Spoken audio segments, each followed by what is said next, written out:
Okay. What I would do first of all is I get to be unsupervised learning. Okay. Now, let's say we're talking about this kind of. Let's think hardware. Okay, let's think hardware. Let's say there are.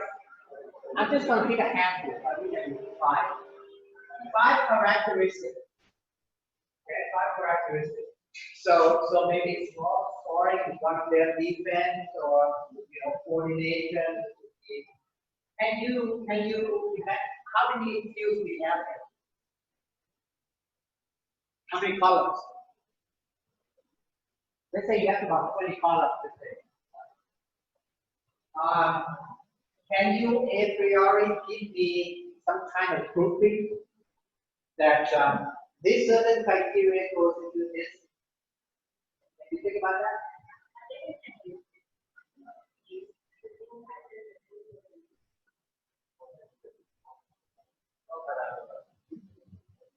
No. You want individual first, right? Because that's the data. But you can always look up who belongs to who, correct? So let's just forget, let's just say that A, B, C, D, just 6 dimensions, right? 6 dimensions. And how many for gold?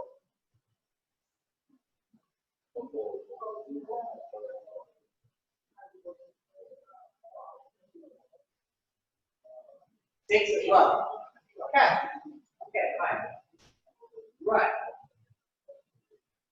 Now, do you have historical match of these people? Right? Now, here's a tricky part that you have to deal with later. If a player has transferred, so one of the things you have to do is have a database of who plays who. Right? Okay, watch it. So you have this team plays against that team with the result. But for that team, you have to look up who were the players.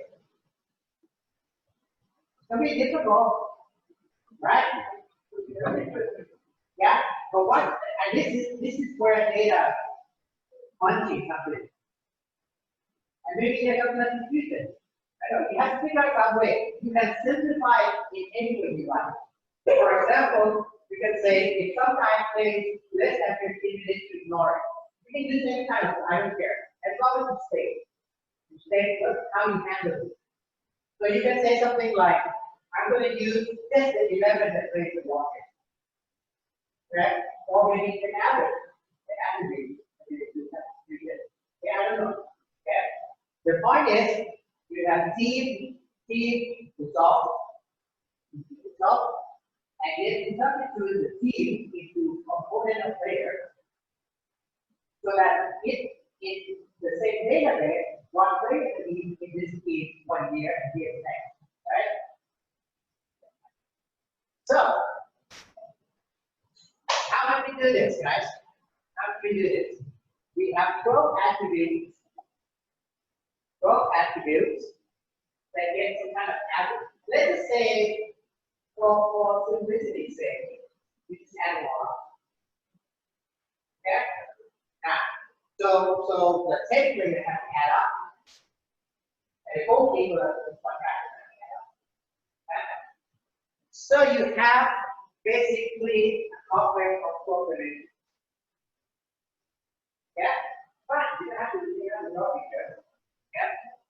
You just say if, and this is how I would do it naively, right?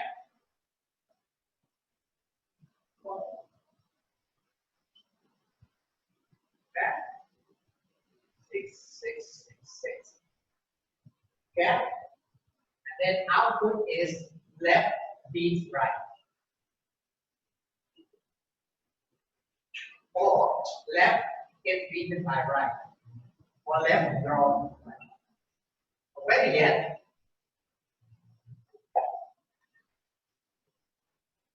minus 4. Pointer is left, pointer is right. Now, This would be like, I don't know what to do. There's nothing I can do. I have to say, okay, let's build some kind of neural network. Let's see if we can do this. And based on this, does it have decent prediction? Now, it may be that we have to do different version, and this would be Boolean, something like left trace that equal to right, or something like that. So that final score may not be achievable. See something like this. Try to see if first thing you have to do is go through the district, and attributes for the game. So instead of team A beats team B, it will be attribute combination A beats attribute combination B. Right? And try three things. Maybe you can do subtractive. In other words, instead of putting in this, you put in attribute in A minus attribute in B, so that the number of parameters will be less. You know, and this is something you don't know. I have no idea. There's nothing theoretical that tells you yet that I know of. Okay? That will tell you which is going to work better. So this is one of those where it is an experiment. You know the principle. Principle is the whole learning. You put this, normalize, blah, blah, blah. This thing you have to walk. Why about normalization? Because it's so 100, right? Right? It's just a relative. Yeah? Do that. Right? Do that. So it's a forward one. Because you have a ground truth. That's what's nice about this project. Oh, not ground truth. Takes a long while to do this, yeah? So if you do this, now here's a tricky part. Once you learn this, it still doesn't tell you who's good on the field. Okay? That is also called pseudo-invert problem. This is the one I'm going to get at. They're learning that team A's attribute plus team B's attribute result in some kind of scoring. That's what they want to learn. On the day, they don't want to just predict. They want to optimize this. You know that your opponent is this. What is your best outcome? What should you do?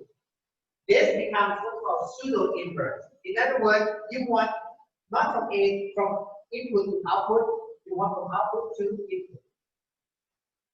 Okay, in this case, you have part of the input, but you have the output. Instead of these two things predict that, you want to say this thing and the outcome that I want invert to this. Now, neural network doesn't allow you to invert that easily. One of the things you can do then is to say, well, let's run two different combinations. Which one gets the best result? By simulation. See what I mean?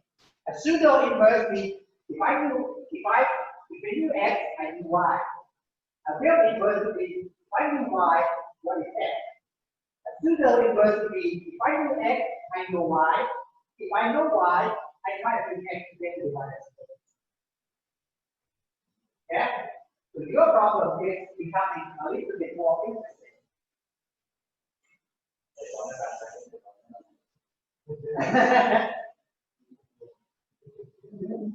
Okay, please. Now we have a winner. Okay, we have a presenter. Go on. You're online. Share and speak. And make sure my TA knows what team you are, so you get points.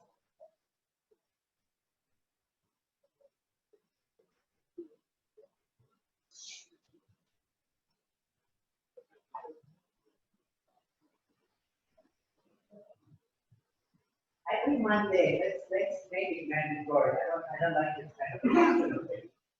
Because Monday, I'll see in the morning. Okay?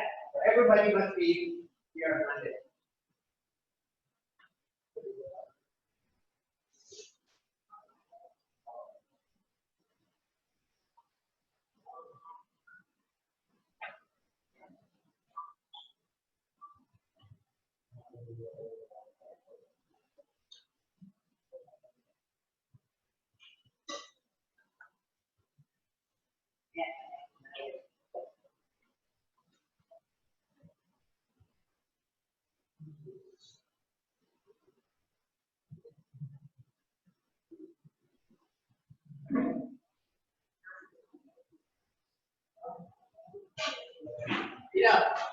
just give you something to satisfy. Okay, now.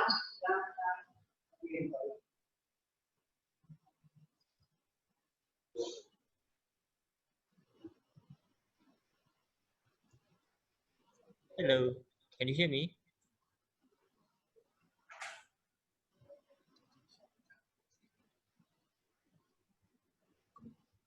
Hello, KS team.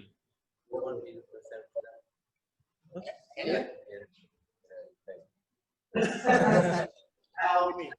Okay, so basically, two plans. We either going to predicting Bitcoin price or predicting US election result. Okay. So for the Bitcoin price, we're going to use data from market cap. It's a website for Bitcoin. Yeah. Doing a price change over a year. Today I use from a price change between 2,000. Okay, so my question would be like the first group. Is this going to be an auto-predictive problem? Are you going to use past price to predict future price? Or do you have something else that's going to help you predict price? I think I'll go with it.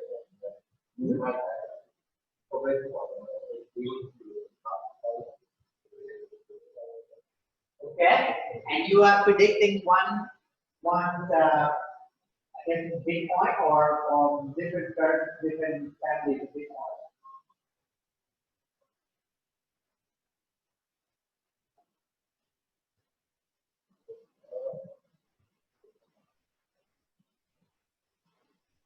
Bitcoin, by the way, is very interesting technology, but Bitcoin really isn't.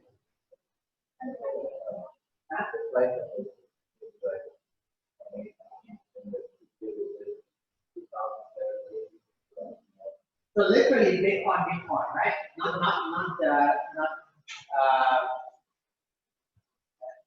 Not any other family. They're like 2,000 Bitcoin. This is Bitcoin, classical Bitcoin. Yeah, it's certainly. So it's about cryptocurrency, right? It's not a very interesting problem, I don't think. But what other idea do you have? Yes, we still idea, but we might do predicting with Okay. That might be more interesting. Now, you can break down into things like say, right? You can have different variables. You can have something. You can instead of predicting outcome of the U.S. election, you can predict outcome of state by state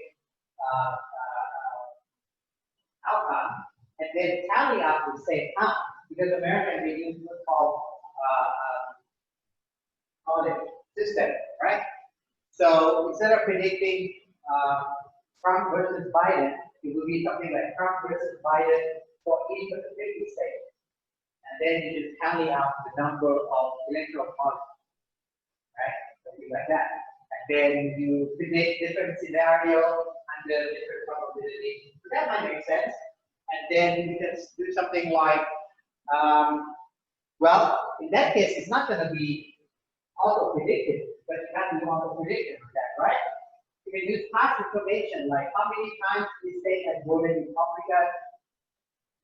To be honest with you, U.S. elections only comes down to about 4 or 5 states. Okay? The rest kind of locked up. Okay? The red state will vote red, the blue state will vote blue. So you only need to predict maybe 8 states. Okay? So that might be the interest. How many times the 8 states swing in favor of incumbent? So it's not just Republican versus Democrat, but also incumbent versus new, right? So incumbent would be somebody going for the second term. Yeah. So yeah, that might have more variable to play with, something more interesting. Right? Now, I expect all of you, not just this, but every one of you to have to be prepared to discuss one paper. Right? So randomly, you start. This is a kind of random draw next week, and if your number comes up, you go present 5-10 minutes on the board. Okay? Okay. So that's it for now. That only gets us to how many so we need what? 3 more? This team. Okay, no, okay, so 5, we get the 5, so 2 more missing, right?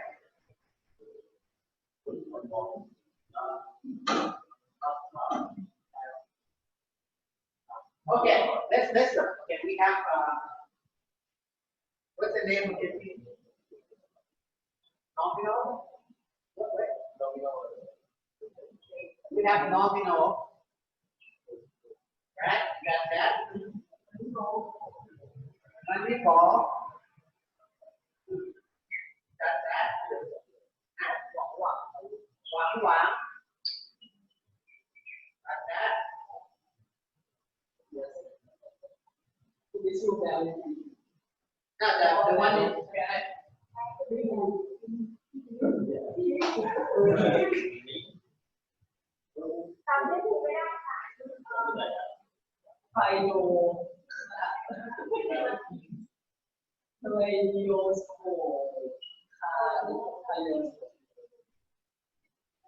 yeah. What else?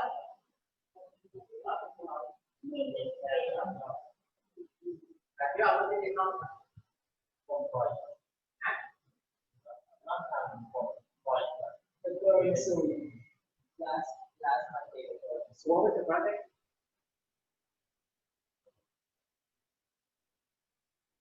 Okay, Rajat, can you stop using it again?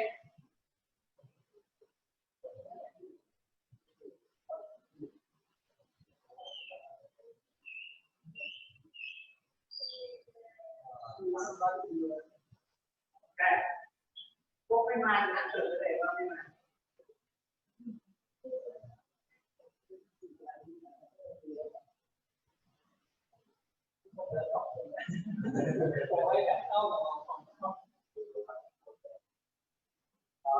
ได้คะแนนเท่าเดิมก็มีเลยไม่ได้กินเลือดแล้ว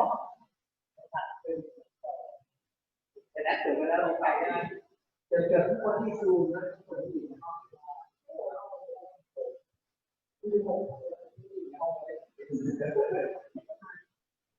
Okay, so my team, you have to list the team, right?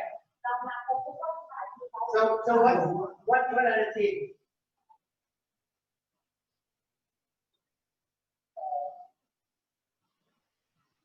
Other team that is on board, right?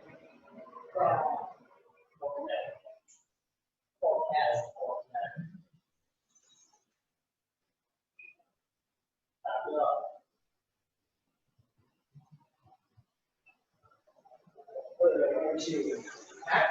No shield.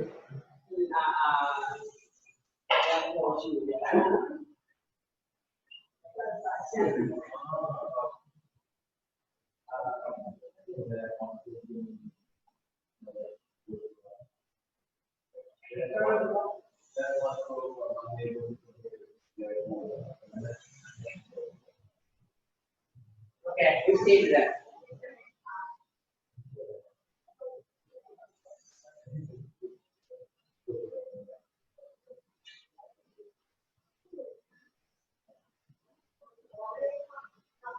Your team. Okay, don't worry, team here. Okay. But the other 3 teams, the forecast, the aerial,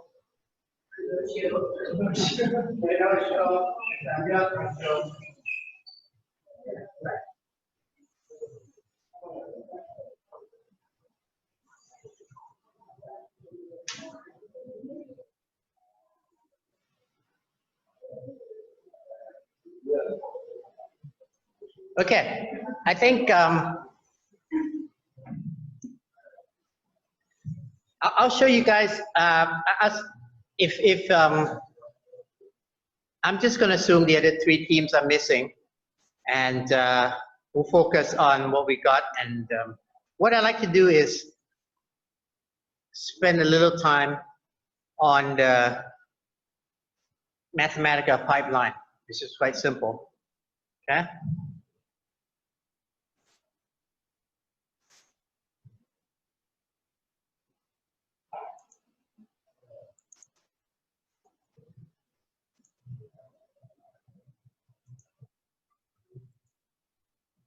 Okay, let me go to this.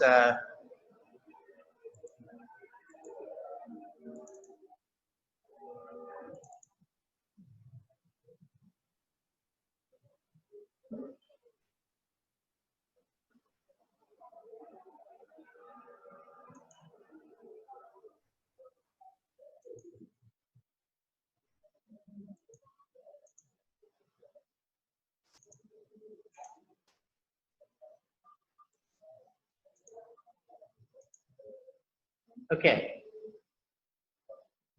I'm going to share the screen instead.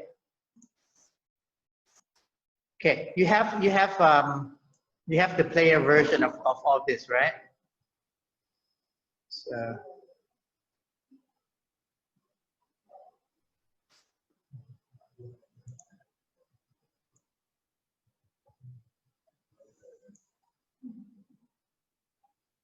okay, right. Okay, what I like to do is spend a bit of time talking about how we would program this in this Mathematica, and I think it's worthwhile for you to invest in it. I did talk to Professor Warsak about getting the Mathematica license for the students, and in principle he kind of agrees, likes the idea. Having said that, it's a little bit late for your class to get going the process, right? So, you know, you might have to pitch in and maybe get a term license. It's only like $30 or something like that. It's not that much, $50 say, okay? So if each team just has one, then you're good enough, okay? But it's very easy, and I just want to show, sort of like do a little bit of tutorial on how to do things. Right. So first thing first, okay? The idea is called scientific computation. Okay, it's different from general purpose computation like C, C++, or Python even. Okay, scientific computation, usually you have something like, if you study statistics, I guess maybe you play with a software called SciStat or something. They're kind of like special purpose for that. People who are from engineering background, sometimes they do MATLAB. That's also very good, but that's good for handling matrix. Math stands for matrix. Okay? Whereas Mathematica was created by a physicist.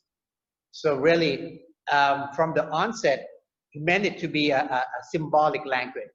So let me go through a little bit about how we can do what we can do with Mathematica. Now, obviously, there's a lot of there's introductory tutorial that I can send you links to, but I'm going to go with language primitives.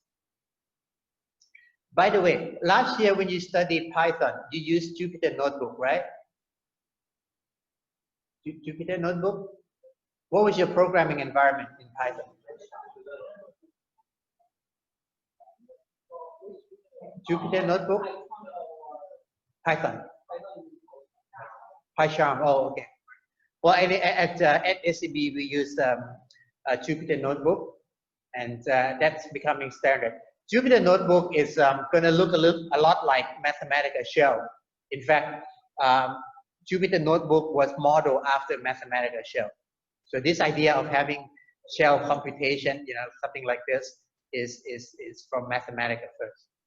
So I'm just going to slowly go over. Now, I want you to look at the screen, okay? Just look at the screen. And since you don't have anything on your thing you can play with, just pay close attention to the comments here. Let me make it a little bit bigger. Right. So this is how I put the comments. Globally, right? Globally, you can assign, say, x is equal to 1. Okay? When you do this, notice here, x is blue. Blue stands for something that Mathematica hasn't recognized yet. So it's not declared. Okay? It doesn't know what x is. It's not defined before. So the first time you define it, I say x is equal to 1. So that's my output, right? That's my output. Let me clear all input first for them. Okay? So when I did this, notice x is now black. It just simply means that x is equal to 1. Okay? Now, if I don't want to see the output, I just put semicolon just to silence it. Okay? But now, every time I put x, okay, x plus 2, it's going to equal to 1 plus 2. 3. Because now I have made the assignment. Now, if I clear all x, then x becomes unknown again. It becomes blue again. That's all. So these are all the language primitive. Okay. Now, this thing, bracket here, curly bracket and comma is used to create a list of objects. Okay. In Python, I think it's square bracket. Okay, but this, so for example, this is a list of 3 things. Number 1/2, letter A, pi, and a code, and a color. 5 things. 1/2. Now notice I put in 1/2 here. Mathematically recognize that I want to make 1 divided by 2.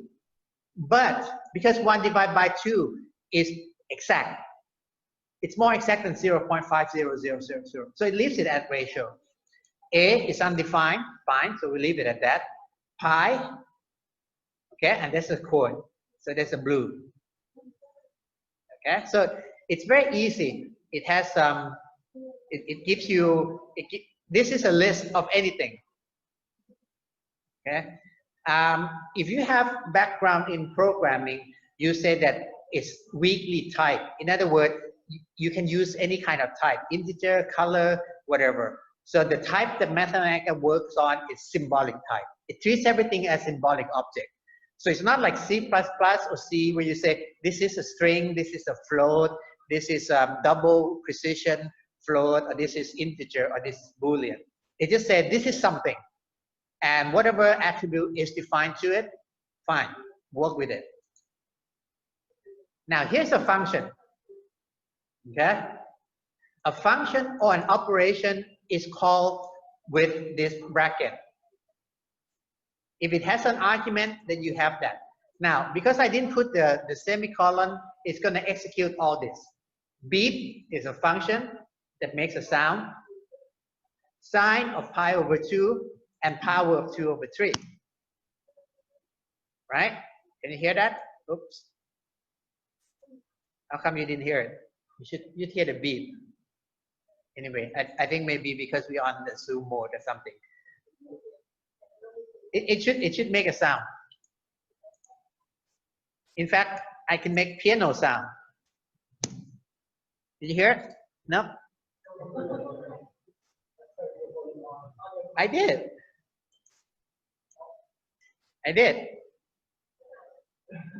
I think it has to do with Zoom or something when we plug in. If I unplug this HTML, I think it would make a sound, but it would go dark. So just trust me, it will go beep. Okay, again, this suppress the output, blah, blah, blah. Yeah. Now, because the output of sine of pi over 2 is 1, gives you that. Power of 2 to the 3 is that. Yeah. So this is all built-in function. Now, the interesting thing is, it has a lot of things that you are going to use in neural network, like logistic sigmoid. Okay, so all this. This n forces thing to have numerical value. Anybody knows what this E is? It's E exponential, right? Euler's number. It's 2.71 something. So if you don't force it to be numerical, it's going to give you back E. But if you make it numerical, it's going to give you this. Okay, so basically, now this E is this E.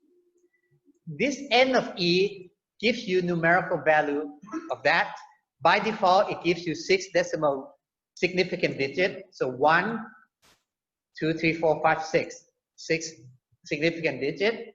If you put 1, then it just gives you 1 decimal, 1 significant digit. So it becomes 3, 10, 1 digit, and 9 more over here. So that's 10. Infinite, it's the same thing as this.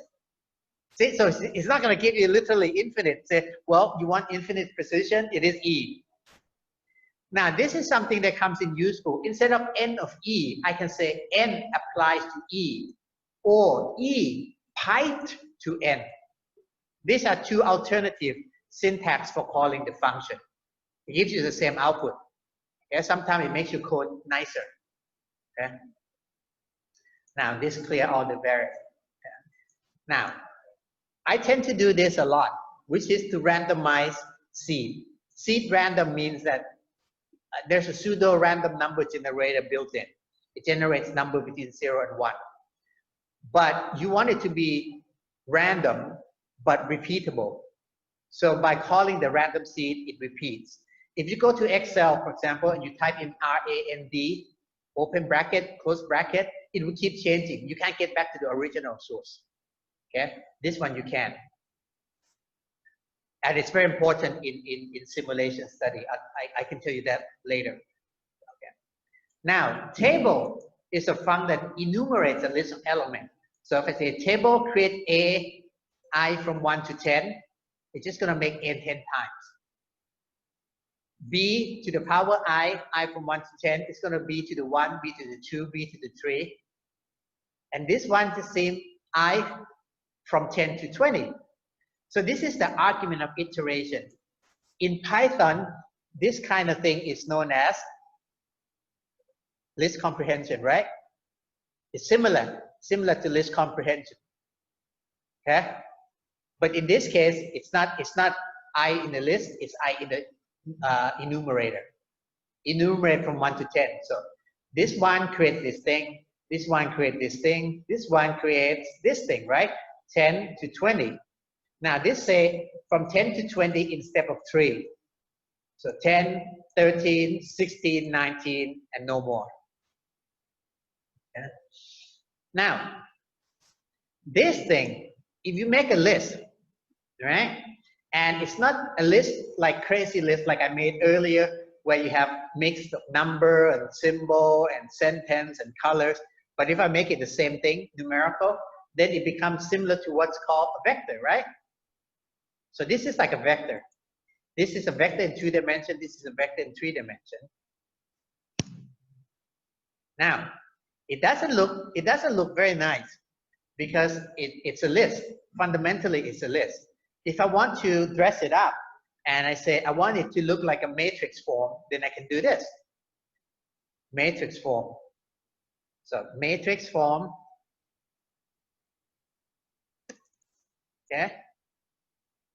Apply to that, right? Or I can do this as well. Apply to.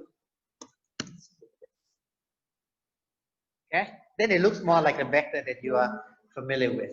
Okay. But anyway, now here's the thing. If I did this, right, I have to say matrix form applies to X, matrix form applies to Y, matrix form applies to Z, right? Right? Instead of doing this, I'm lazy. I want to say matrix form apply to X, Y, Z. How do I do that? I use this shorthand. Matrix form apply to a list. This is kind of like a shorthand called list apply. Okay. Now, this shorthand makes a language look hard to understand, hard to comprehend at the beginning. And in the beginning, I would suggest that most of you ignore this shorthand. Normally, I would do that.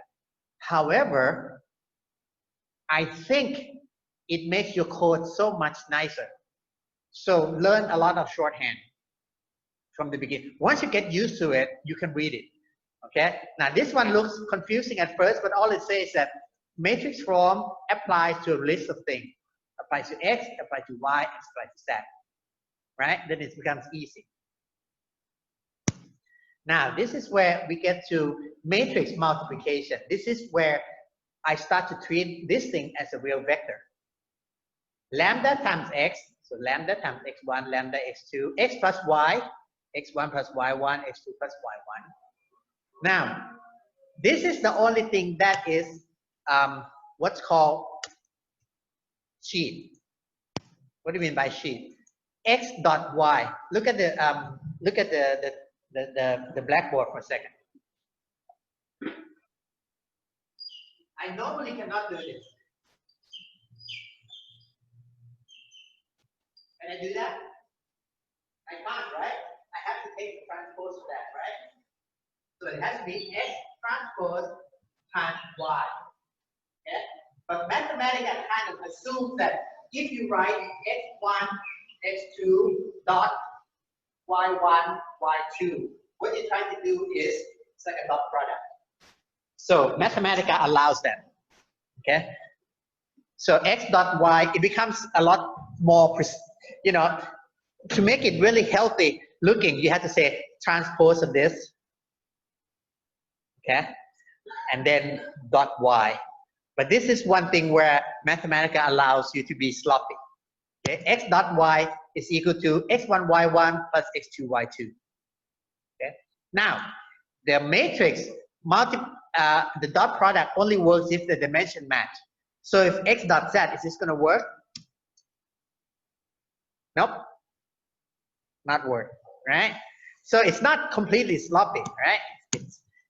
It's allowing to use a shorthand. Now, instead of a list, we can think of a matrix as a list of lists. So if you think about it, this is your matrix. Again, apply to the matrix form, it looks like this. So if I say matrix form, apply to A. See? A11, A12, A21, A22. Because it's a list of A11, A12, and A21, A22. So it's basically this way. So this is the matrix, but this is a kind of format looking matrix. Okay? But you can do operation in the matrix itself. Okay? So it's very easy. You can do all kind of stuff. Okay? Now, what's nice is that, remember, you guys remember this? Okay, let's go to this matrix A. A is a square matrix, right? You can do inverse, right? You guys remember that? Inverse.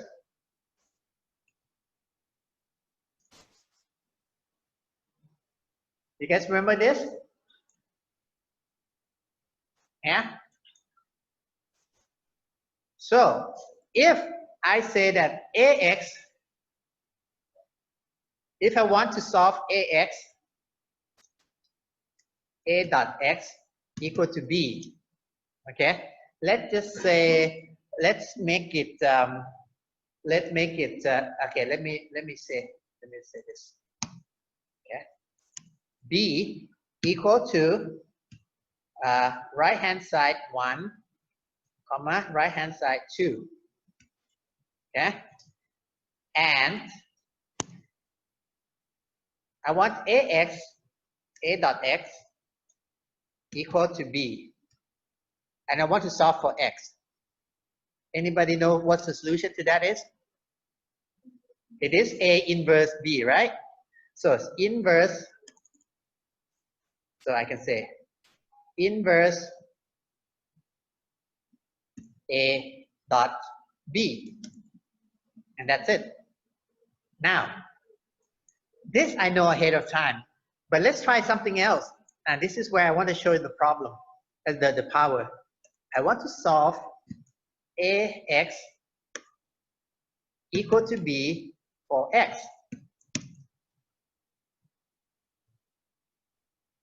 So it's literally giving me the solution, right? Solve this equation for X. and it's giving you this. This is something that, you know, no amount of Python is going to be able to do. It doesn't do symbolic. It doesn't solve this thing for you. It doesn't solve equation. You can do things like, well, factor. Okay, let's do this.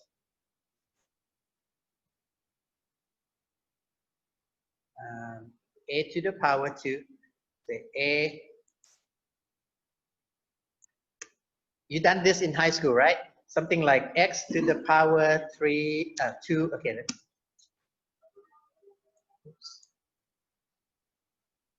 y. Oops. Let's clear that first. Okay. Now x to the power 2. Okay. Let's say something like 3x to the power 2. Okay. Plus 3x plus 2. You guys remember this? And you can do factor, right? Well, symbolically, you can't get Python or any C++ to do that, but you can do this.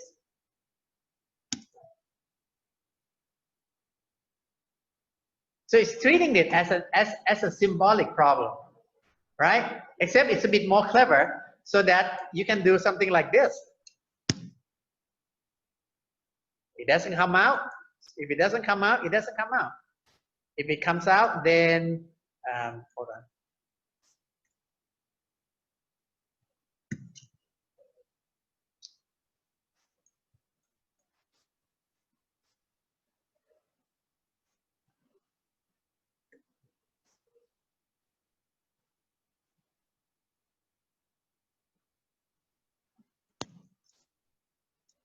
It does come out. So if it can be factored easily, it does factor for you. But if you give it something horrible that doesn't come out, it's just gonna say doesn't come out. Okay, something like that, right? So this is something very powerful, and I've used it in the past. I've actually used it to solve something that I would never be able to solve. So all this matrix multiplication can be done.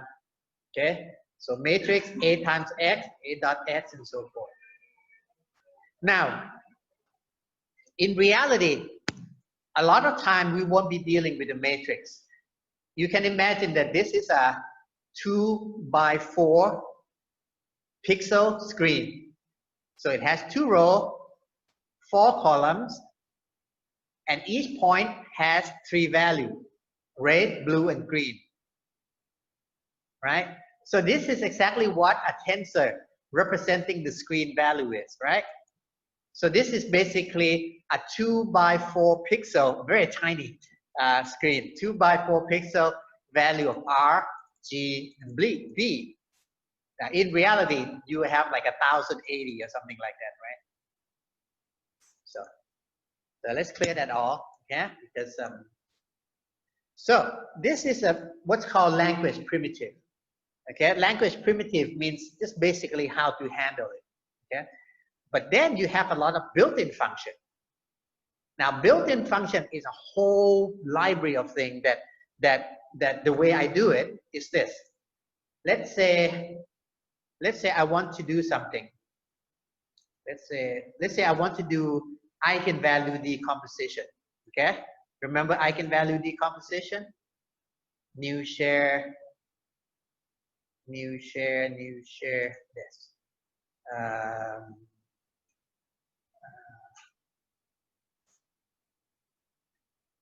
How do I do this? There. Can you guys see this? Okay. So if I want to do something, I would do this. I just Google Mathematica. Okay. How to do, what do you want to do? Eigenvalue decomposition. There. And it's going to take you to reference page. Okay. And that reference page is going to say, how do you use it? Oh, if you give it a matrix, it's going to give you something. Okay. And it's going to give how to use and blah, blah, blah. So if you go back to this, New share. Where's my Mathematica? Okay. Let's just say, where's my matrix? This is my matrix, right? My matrix is this. Okay. And I say eigen system A. This is a built-in function. So it's going to give you this. Don't worry about what it means, but basically it does this for you already. Okay. If you were to do this with Python, first of all, you will get numerical value only. Okay, you will get numerical estimate only. And you have to have the library to do it. I don't think NumPy even has that. I'm not quite sure, but I don't think, does NumPy has eigenvalue decomposition? I don't think so. I think you have to .scipy. I think it's in scipy. It's in scipy, but it's not in math. So basically, you have to import a whole bunch of things. So I think that's why, you know, with Mathematica, it kind of like does all this for you. Anyway, now the nice thing is you can define everything. Okay, I can define my own function. Okay, and this is my example. I say, give me an x, give me a y, I'll give you square root of x squared plus y squared. So it's my Pythagorean theorem. Okay, so I define this. Again, it used to be blue because it didn't know what my function is, but now it's recognized. Now I can call it. Right? Now, the way I do, this is another one. And notice, you can copy the way, you know, in any kind of programming language, you can only do sort of like a line input. This one I can use the mathematical expression. Anybody know how to do a norm, right? A norm of a vector is to take absolute value of the value to the dimension n, and then take the nth root of it. All right? So this is my n norm. This is my n norm. Okay? Now, now I want you to stare at this for a minute. The main calculation is this. You give me any vector x, I would take xi, I going from 1 to the dimension of x, right? But I calculated first that dimension is equal to the length of x. Okay? But I put in a module so that it doesn't last forever. It's not a permanent assignment. So I don't have the value called dimension. Okay? It's not known outside this function. Okay? Calculate this, give the numerical value. Okay? If n is greater than 0, give this. But if n is not greater than 0, you can't have norm negative. Write the word n isn't a positive, so not computable. So if I do norm of this, norm 0, it's not good. It gives you this output. If I give you anything else, it gives you the value. Okay, so this is how I define the function. This is how I define the function. Now, this is called a name function. But there's also a way of defining pure function. The function say, this is a function. I'm going to skip this because it's a little bit more advanced, but it's very useful. Okay, imagine that you have certain calculation steps that's only used like quickly, used once. And if I want to define it, I have to define this name function. Pumjai is Pythagorean, Pumjai is this, Pumjai is that. But if I want to use it once, sometimes I just define it. Give me this, give me that, take a square root, take a square root. I'll just use it once and apply to -3 and -4. So this, I don't waste my name. I don't have to keep writing my Pythagorean. I just use it once. So this is something that's useful. Okay. So again, you can define your function. You have the language primitive. Okay. And this takes care of what? this take care of two things you already need to do in Python, which is pandas and numpy and a lot other things like scipy. So all of this that you would have to load in Python and then find the library for it, it's already loaded. Now, the matplotlib, that's called plotting function, right? That's also built in. So you look at this. See? I want to plot sine function of x going from 0 to 2 pi. There. You should hide the output first, right? I want to plot sine of x. Now, what's nice is this. I knew ahead of time I want to plot. And I want to plot a sine function. Okay? But Mathematica, unlike any kind of programming language, also has its own AI engine. So if here you put, okay, you put something like, say, just a second, okay? Let me go to a new one.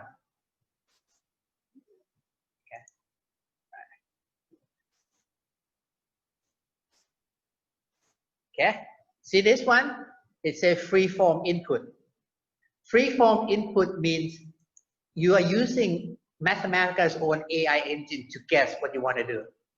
So if you don't know how to the name of the function, but you want to say plot a sine function from 0 to 2 pi.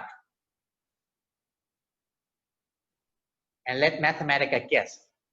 Okay, the first one, it asks you this, is this what you want to do? Okay, if it is, you just confirm yes. I want to plot, okay, but it's giving you some, okay, see if that works.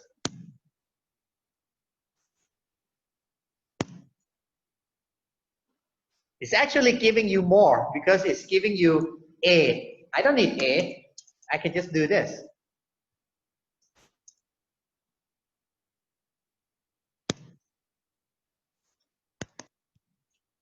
Okay, so in other words, whatever you want to do, you can just type in equal and whatever you want to do. Show cosine. Okay, cosine of pi. Okay, so okay. Now this is called free form. So when you go to a new line, you can do two things. This mathematical language input, if you know what you're doing, free form input. But if you want to do a combination of free form input plus some kind of Wikipedia search in the data, you go to Wolfram Alpha. So what is population of Thailand? Okay. Now the first time it's going to take a while because it has to connect. So it says, I interpret Thailand as a country, interpret population. So it is 69 million people. Not only is it giving you the value, it's giving you a basic plot history. Show projection. So this is kind of like a plus AI. So it's giving you a guess. If you are interested in the population of Thailand, what else are you interested in? Chances are you're interested in population density, maybe growth, maybe some kind of life expectancy. So this is also like an AI, it gives you something like this, age distribution, automatically. Now, if this is what you want, then you can actually click down and look at the formula. Go to computable data, it will give you the data that goes behind this. So it doesn't just look up the data, it gives you the source of data, right? Or if you plot, I want to show, oh, it has an option as well. I can show log scale, make a log scale. Okay, log scale means 5, 10, and 1,000, all right? Linear scale, okay?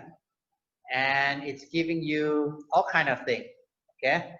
Time series data, format data. So by asking this population of Thailand, it doesn't just look up the value, it's giving you all kind of things. So it's sort of like Wikipedia plus AI.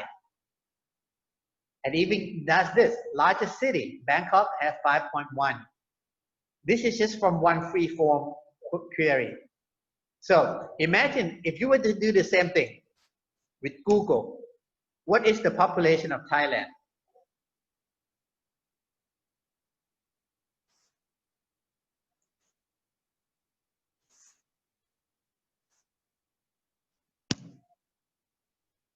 Okay, you also get 69.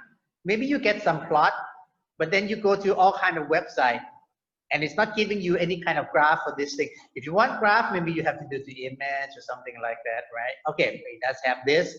Who gives that? Oh, that's Wikipedia, that's website, but you really can't do anything with the data, right? With this thing, with Mathematica,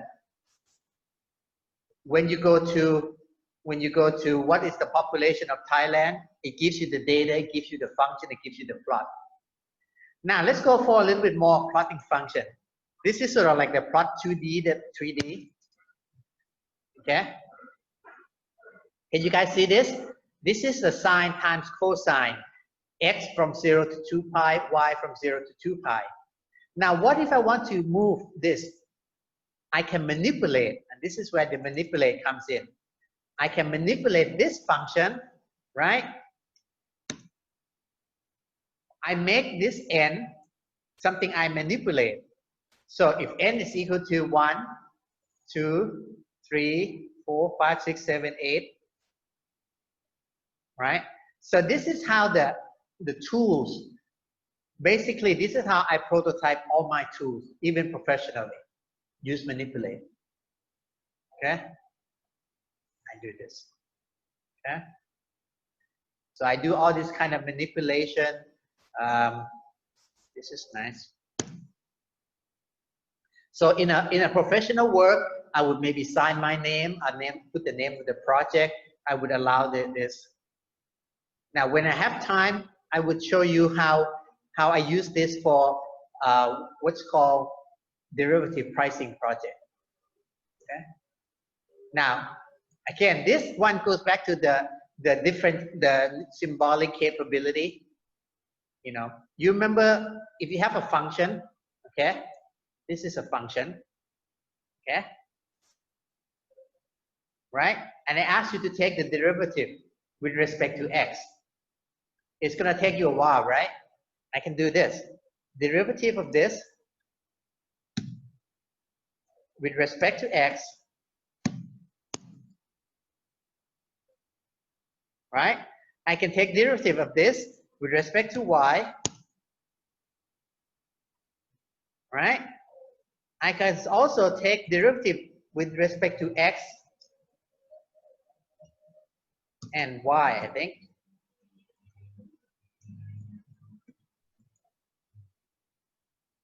Okay? So I can take partial derivative, sorry, x and y. Okay? So this is the same thing as partial x and y, right? In fact, you can put it symbolically as well.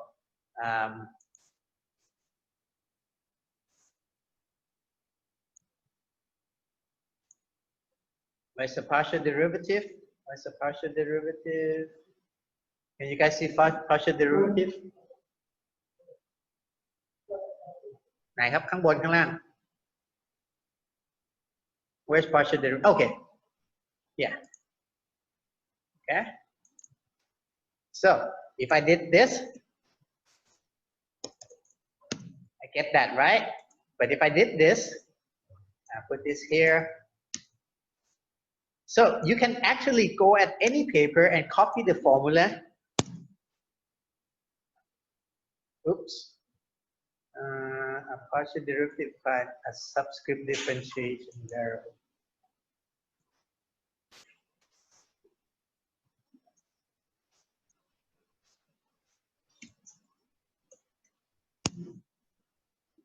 I messed up something here, but anyway. It's supposed to be like that. Anyway, so it's a partial differentiation of this function with respect to x. And if I want to do it equal to y, now, you know from some theorem that this thing is the same thing, right, as y before x. Let's see if that's true. True. Okay? So differentiation, integration, you can do integration. So for example, you can do this. I can put in something like this and integrate. I can integrate from -5 to +5. I can integrate to infinity. I don't know if it works because it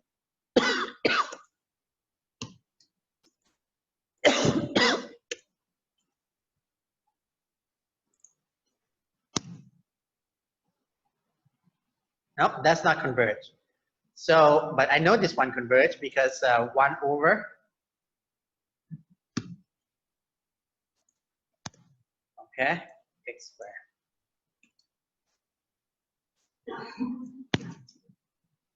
Okay, from 4.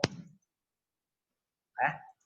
So this is completely symbolic, but the program can do it. That's a difference between general purpose and scientific computation or mathematical computation. And then you can start doing some other thing and gets more advanced. The point is that if you go to this page, yeah, just look up Mathematica and say machine learning, right? Okay, go to here. It would take you to this kind of built-in function. So instead of having to program the neural network architecture, you can literally create a model that way.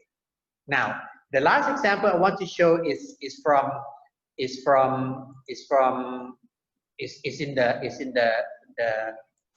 the example that I made, and that is this guy.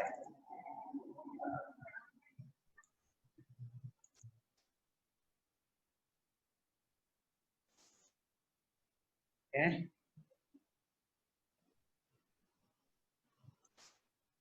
Oops.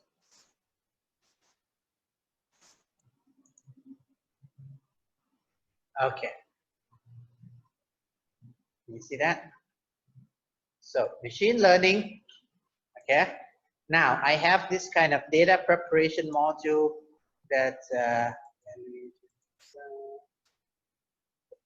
basically I import this data. Now this is a complete pipeline. This is an example of what you would have to do, whether or not you do it in Python or Mathematica. So step 1, you get the data itself, right? So in this case, I'm importing some kind of data. It has this variable. Okay. My interest is this. Okay. Disease, state, sex, age, Uvetis status. This is my prediction. Okay. This is my prediction. So all I'm doing is I'm going to make a prediction data. When I make a prediction data, it's basically calling a function that takes the input, puts an arrow, puts an output. So this is how I prepare my data.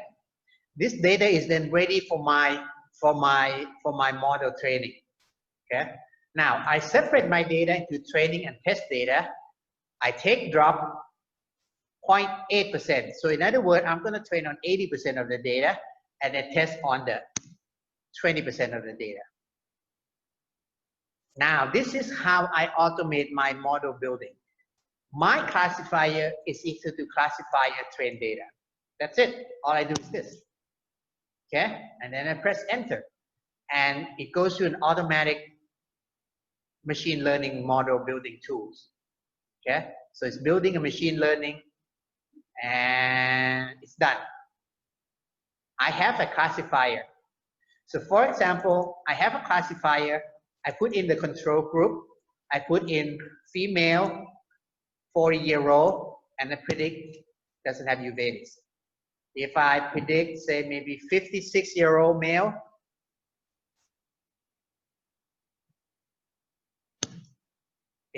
this guy has uveitis. Uveitis is a medical condition.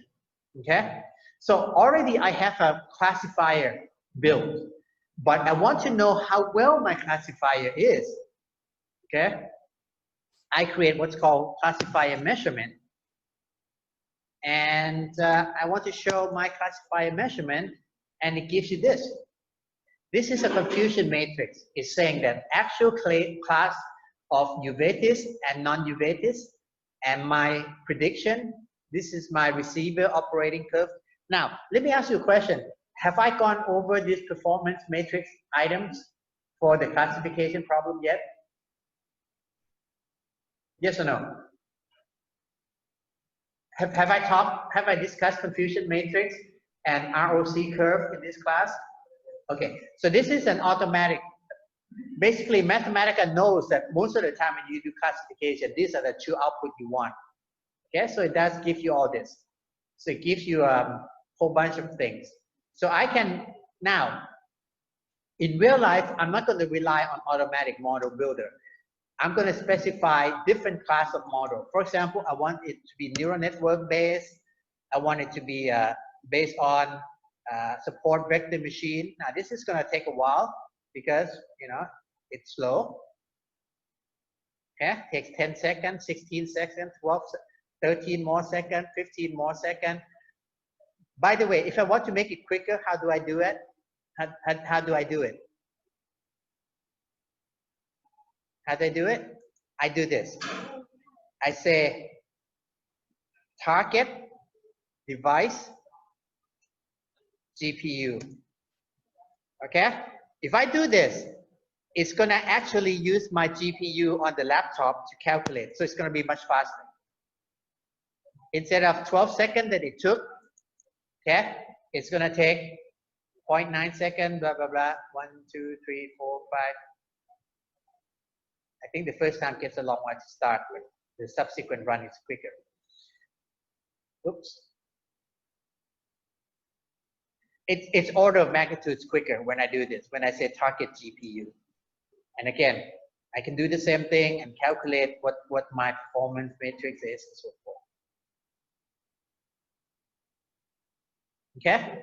So this thing is a lot easier. A lot easier. You don't have a lot what's called boilerplate codes that you have to do. Okay? So gives you, again, confusion matrix, ROC curve. All this is automated.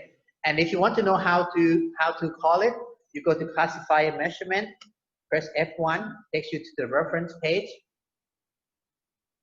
Right? Classifier measurement. Gives you the give me classifier, give me a test set, and it has all kinds of properties. Okay? So it's giving you all kind of stuff. So all this, okay, again, confusion table, right? Confusion matrix plot. It's giving you all kind of future plot, scatter plot, error plot. If you go to reference for classifier measurement, it tells you everything. Okay, so you don't have to say sum of error and then true positive, true negative, and then plot true positive here, true negative here. This is automated for you. Okay, all this for how much? 50 bucks. That's pretty good. Okay, so if I were you, I would actually invest in it.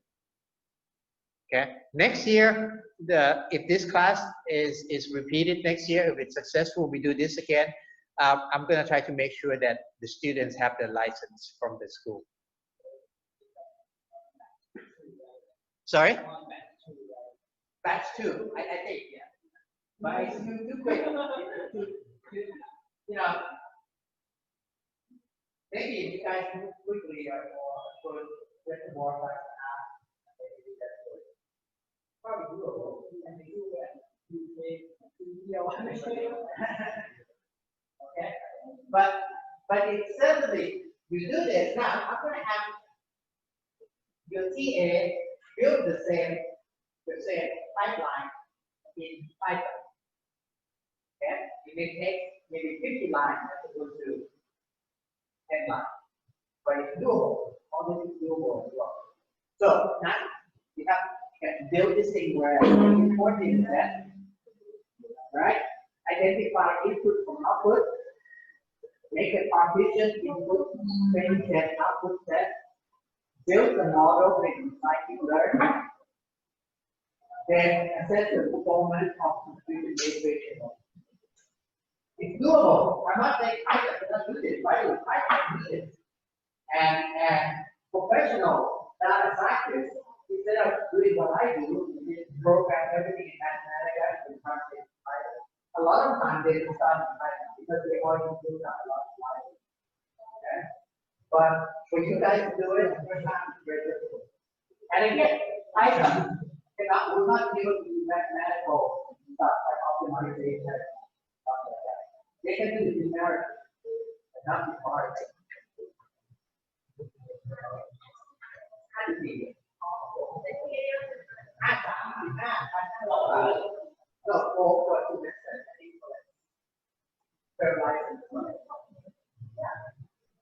I mean, you guys are students, you can get that right. I buy a lot more expensive than you. It's still worth it. I use it for my consultancy project. I use it for COVID analytics. So I think it's worth it, especially since if you are really good at Python, I would say, well, maybe you don't have to. But if you don't need those pandas, I don't think that's good yet. Yeah. I'm surprised you haven't covered Python and pandas. Pandas is like you can't do anything in Python if you don't have to. The three things you can't do without Python. Yeah. That's what list or some alternative. That's what list. But you definitely need type pandas and it's a lot difficult, more difficult. You have a group by. Just search the word, how to use group by in Mathematics to get you to the what line.